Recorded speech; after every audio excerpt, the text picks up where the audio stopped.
Hi, Robert Chuckrow here. I recently put a YouTube video up on something called Ting, which is listening skills, listening power. But it's not just with your ears, it's with all the senses that you have. And I was asked if I could give some examples of how you can cultivate Ting. And so this video is going to be about that. It should first be at least considered that we have senses that go beyond the ones that have names, the ones that we know about. There are senses that we have that nobody has yet given a name to. We don't realize that we have these senses, but information is coming in all the time.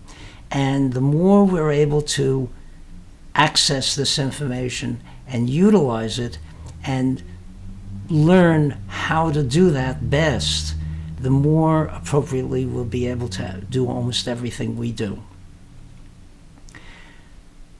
So here is, first, there are obstacles to Ting. And one of them is illustrated by this anecdote. A number of years ago, I was walking in Manhattan on a street that had a lot of busy pedestrian traffic, and there was a man who was blind who was coming towards me, and he was tapping with his cane, and I kind of knew that he knew where people were, either by the echo of the cane or maybe it was something beyond that. And he was moving out of the way of people. But they were so concerned with trying to accommodate him that they were walking right into his path, where as he changed, they changed, and he would be bumping into them. And I could see the expression on his face, and I knew he was very disappointed with himself. He was sort of saying to himself, I knew where they were, but I was wrong. I was wrong. And here he was getting the right signals, but then because of other people's misbehavior, that belied his understanding, and he had no way of knowing that. And that happens to us too. For example, somebody will say to you, I know you're angry at me, but you don't want to admit that. So you say, no, I'm not angry. I'm not angry.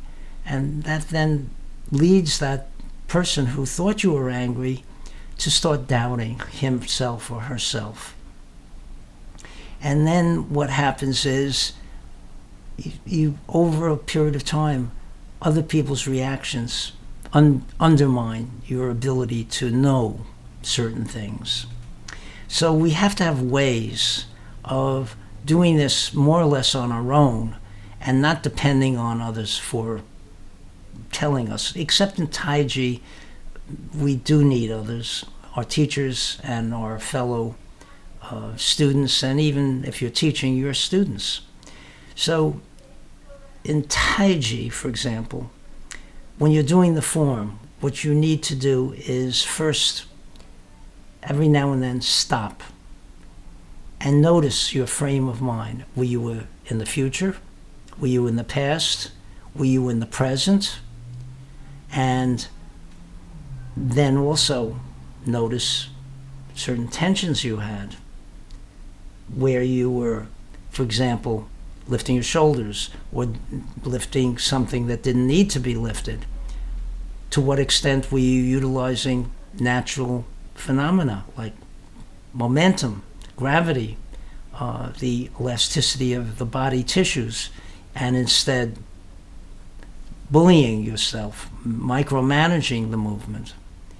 All these things are very important to know. And then go on and then repeat it, and don't worry about stopping.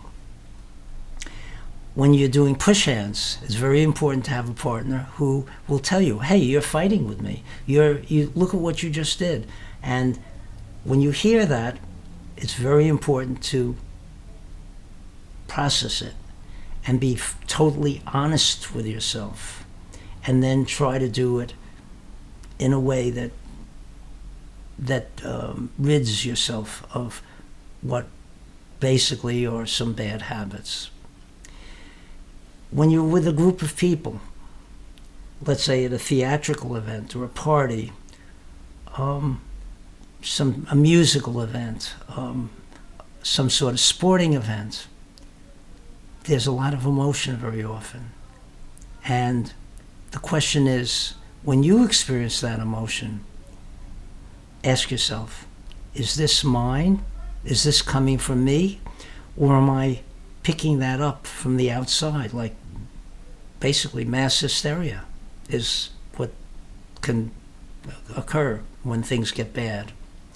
So you want to know how much is coming from you, how much is coming from all the other people who are involved in the same event and experiencing those emotions. When you're having a conversation with somebody, don't interrupt. Listen to what they're saying. Let them say everything that they want to, and feel their state of mind. Why are they telling you this? What are they feeling? What are they trying to get across? What are their limitations? What are their emotions? Try to feel that. And then in a situation where you're with people who, let's say you're on a one-to-one basis, and you're talking, try to see when you do talk how they're responding, not by what they say, but go inside them and feel what they're thinking, what they're feeling. Are they disagreeing with you? Are they agreeing with you? Even if they're nodding their head, they may be still disagreeing with you. Maybe they're not even listening to you. You have to know all of that. And then when you're driving and somebody is behind you, try to feel what they want. So, for example, a few days ago I was driving. It was at night. Person behind me was a good distance. It was one lane. It was 30-mile-an-hour speed limit. I was going about that. I just had this feeling. He wants to get ahead of me. He just wants to get ahead of me. I don't want a person like that behind me. So as soon as it went into 2 lanes in each direction, I pulled over and zoom, he was shot by me. I was right. You want to feel all those things. That will make you a very safe driver. Somebody wants to get in your lane. Somebody wants to do whatever it is that they want to do. Feel it. Know what they want. Let them do it, because that'll make things safer. Thank you.